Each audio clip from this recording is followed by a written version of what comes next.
من هو أول نبي أرسله الله للبشرية؟ سيدنا آدم. طيب من هو النبي الذي بنى السفينة بأمر من الله؟ سيدنا نوح. مين اللي جاوب؟ أنا.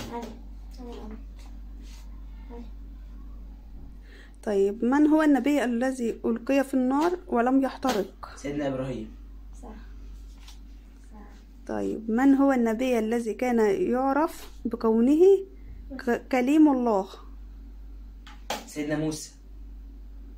صح. شيء كل الأسئلة دي. طيب من هو النبي الذي كان يلقب بخليل الله؟ سيدنا محمد. غلط. سيدنا آدم. لا. سيدنا عيسى. لا. إبراهيم. سيدنا إبراهيم. سيدنا إبراهيم عليه السلام. تمام. طيب من هو النبي الذي ابتلعه الحوت؟ سيدنا يونس. حط 10. كده هتحط 10. طيب من هو النبي الذي كان معروفا بحكمته وحكم على قضيتين بين امرأتين وطفل؟ سيدنا لوط. سيدنا هود. لا. مش عارفين. سيدنا موسى. مش عارفين؟ إبراهيم. سيدنا سليمان عليه السلام. طيب من هو النبي الذي أرسل إلى أهل ثمود؟ سيدنا هود. لا. أهل ثمود مين؟ النبي مين؟ موسى. لا. سيدنا عيسى. مش عارفين؟ سيدنا صالح عليه السلام. طيب من هو النبي الذي رفعه الله إلى السماء ولم يمت؟ سيدنا عيسى. طيب من هو النبي الذي كان يعمل بالتجارة؟ سيدنا محمد. ايه ده؟ سيدنا محمد. والراعي. طب ماشي، ما في انبياء كتير عملت تجارة. طيب من هو النبي الذي كان يعمل بالنجارة؟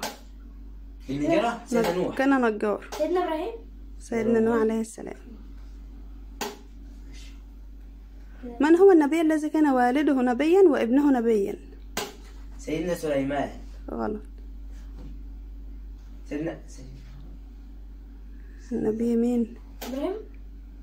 النبي مش عارفين خلاص. موسى. لا. سيدنا داود.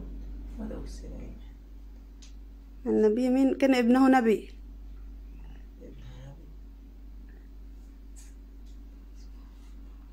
سيدنا اسماعيل. مين ابنه نبي؟ النبي يعقوب عليه السلام. والده إسحاق وابنه يوسف. من هو النبي الذي أرسل إلى قوم عاد؟ سيدنا إبراهيم. لا. النبي مين؟ سيدنا اسماعيل. يلا مش عارفين؟ سيدنا شعيب. لا. هود. صح. كده ناخد 10 جنيه. لسه خدتهم تاني. من هو النبي الذي صبر على البلاء وفقد كل ما يملك ولكنه لم يفقد إيمانه؟ استنى والله عارف. صبر على البلاء. صبر مين يا صبر ايه؟ سيدنا أيوب.